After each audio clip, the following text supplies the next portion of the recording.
I know it's not usual to see my face on a Saturday video. That's usually a Thursday thing, right? But I have been making these Esoteric Saturday videos for 3 years now. And if I don't change things up from time to time, I don't know, I feel stale. I need to do something a little bit different. So I ordered a book on how to get good at drawing. This is an old school drawing course by Charles Bargue. This is the kind of course that they would have in the 18th century, in fact. And I kind of want to get good at drawing. And so yeah, I'm going to do a little bit more of that.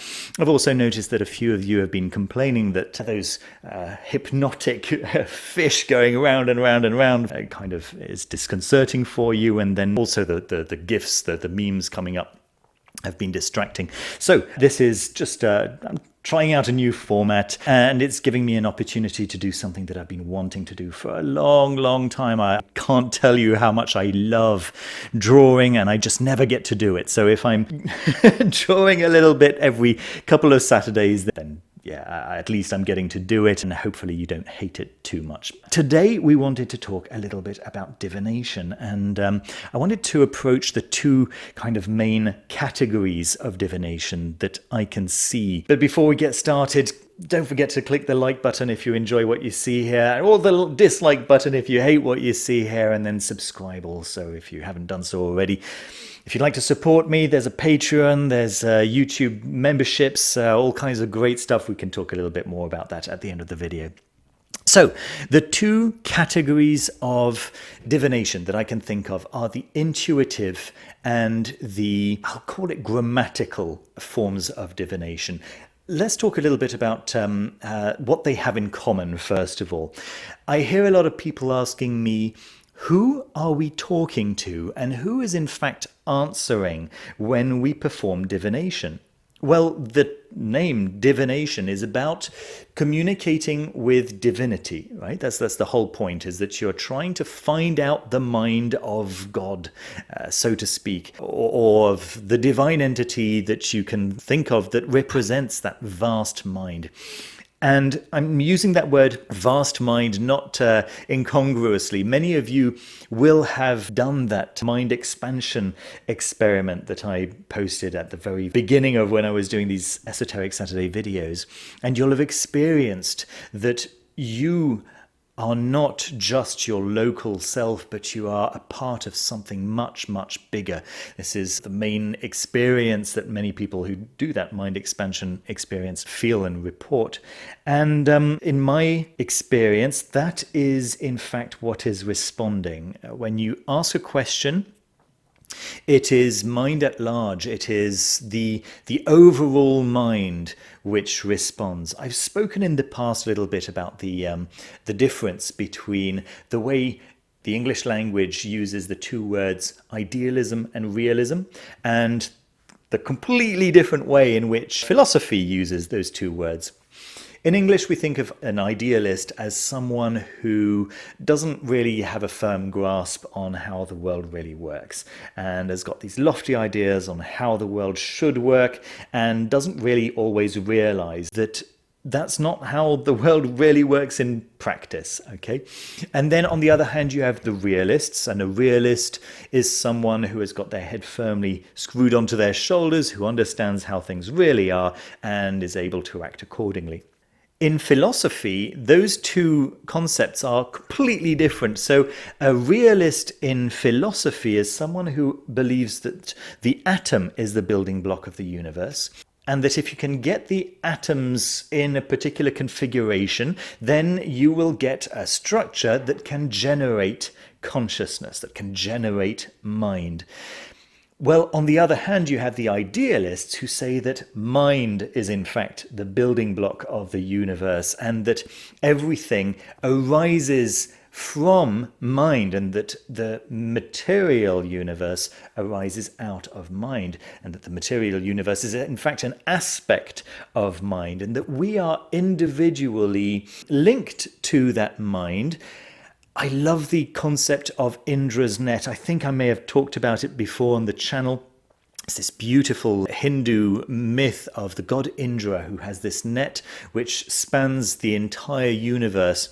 And it is made of very fine silk, and at the intersection of every thread there is a jewel, a multifaceted jewel that reflects every other jewel on the net. And that to me is a perfect representation of us as an individual and our relationship with the whole, right? We are a micro version of the macro mind, something like that, right? But we just don't get to explore all of ourself. And when we do, we realize that we are, in fact, the mind at large. Okay.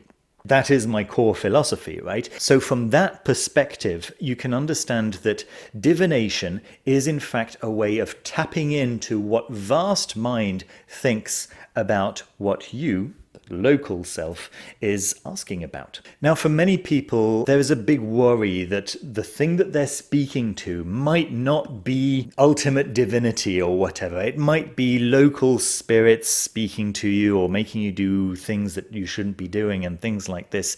And I feel that if this is a worry, then out of the two categories of divination, one may be more suitable than the other, and I'll tell you about which one once I've described to you what the two categories of divination are.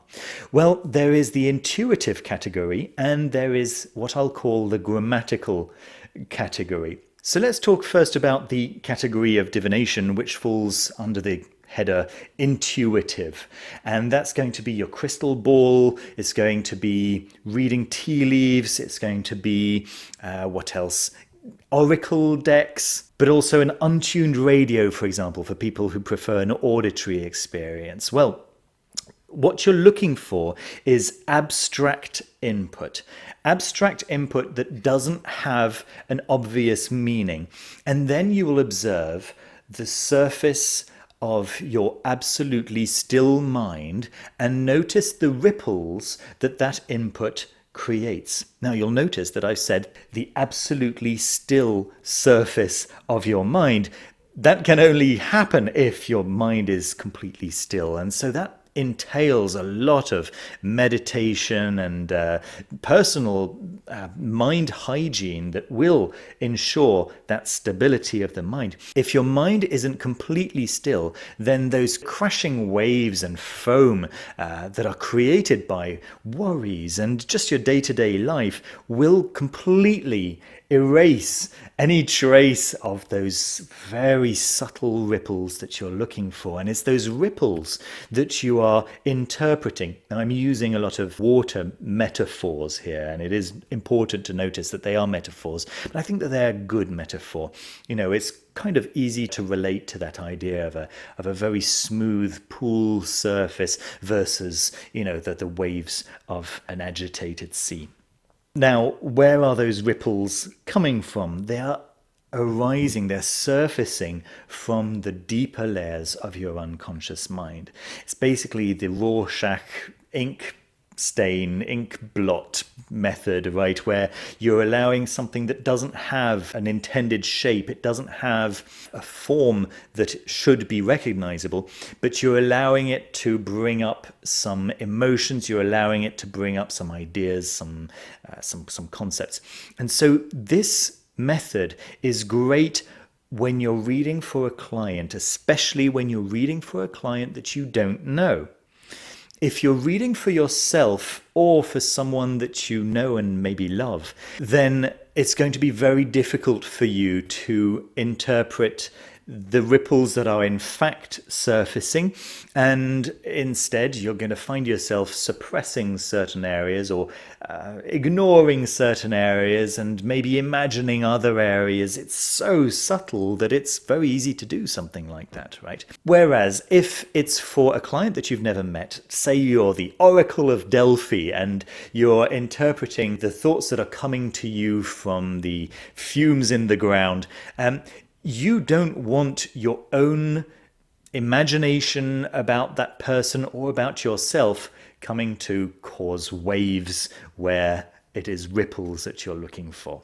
So then on the other hand, we have what I like to call the grammatical forms of divination. And these are forms of divination that scholars particularly like, because they're not afraid of a little bit of learning, and they like precision, and they don't like their own interpretation coming into the mix, right? That's not to say that there aren't fantastic intuitive scholars, and it's also not to say that there aren't intuitive readers whose natural talent is with intuition, who don't learn to do the grammatical form of divination as well, obviously. Nevertheless, with the grammatical form, what you do is that you learn a set of symbols, and it's got to be quite a large set of symbols, whether it's the runes or the 78 cards of the tarot or the 68 hexagrams of the I Ching or any other set of symbols from which you're going to pick one or two. Geomancy is another great example of this, quite close to the I Ching, I think, but for the Western world. The difficulty here is that you have to learn the meaning of every individual character, right? Of every individual item from your complete set. You also have to ensure that the complete set contains every possible, imaginable human experience. This is why bibliomancy, for example, only really works with books that explore many, many areas of the human experience, such as religious texts, but also the ancient epic poems. I'm sure if you opened the complete works of Shakespeare, you'd be able to do it with that, etc., etc., right? So many, many different human situations need to be enshrined in this large set of symbols so that there's nothing missing, right? If there is a human experience that you are dealing with, it can't be missing from the set from which you're going to be drawing. Now, there's a video that I made, again, in the early days of the channel called Quantum Mechanics for the Magus, in which I talk about, well, quantum mechanics and approach the idea of Schrödinger's cat. And the point of that video was to show that all possibilities exist until one of them is observed. And that is kind of central, again, to the way I think about magic and the way it works. And another very important aspect of grammatical divination is randomization. So very, very careful shuffling. Shuffling once or twice really isn't going to cut it. You're going to need to just do very, very effective shuffling, maybe move the cards around on the table, upside down, inside out, maybe not inside out, but really, a very, very thorough shuffle is the only thing that's going to work properly. Same thing, with a bag of runes. You're going to need to shake that bag and really, really get those runes very, very carefully mixed up. This is the reason why the I Ching works so well. So many different possibilities, right? And you're just tossing coins to find out what possibility is going to come out. I prefer the tossing coins method to the yarrow sticks method because it's just more random and effective. Randomization is so central to the grammatical method. That is because once you have complete chaos and no possible way of knowing which card or tile or trigram is going to be drawn next, then when you do draw one, the tile or card or whatever that's in your hand is all of the cards and tiles and whatever else until you turn it over and observe it. Now, this sounds completely crazy to most people. I do really recommend going to check out that early video, which I'll link, of course. But the thing that it ends up being is going to most likely be the thing that is the most like the situation that you're thinking about. If you're thinking about a situation, it's going to be central to your life, and the only thing that has an influence over which particular symbol appears is going to be reality. So the sympathetic links with reality is going to be the only influence that causes this card to come up rather than any other of the 78 cards. So once again, what are you talking with? What is answering? The thing that's answering is reality. And the building blocks of reality is mind. It's mind at large. And therefore, once again, you are finding out the will of the gods, as it were, because the will of the gods is reality. That's what it is. So there we are. Those are my thoughts on divination and the two general categories of divination. What's your favorite form of divination? Do you practice both, maybe more divination types from both categories? I'd be very, very interested to read about your comments down below. Also, I'd like to take a moment to say thank you, a big, big thank you to all of my members, whether you've joined through Patreon, which actually gives me a little bit more of a cut of what you're sending my way, and also all of the members who are members through YouTube, the YouTube membership. And you can find out more about that just by clicking the join button down below, or by visiting the Patreon page, which I'll link down below as well. I want to say an enormous thank you to all of you who are already members. You can see the level 3 and level infinity members scrolling up on the left hand side over here. And just a final word to say thank you so much for continuing to watch. Let me know if you absolutely hate the drawing thing. Whether I'll end up doing something about it or not, I'm not sure, but I've certainly enjoyed drawing a little bit and sharing a little bit with you the process. And yeah, I'll say thank you again, and see you very soon with another video. Take care of yourselves. Bye-bye.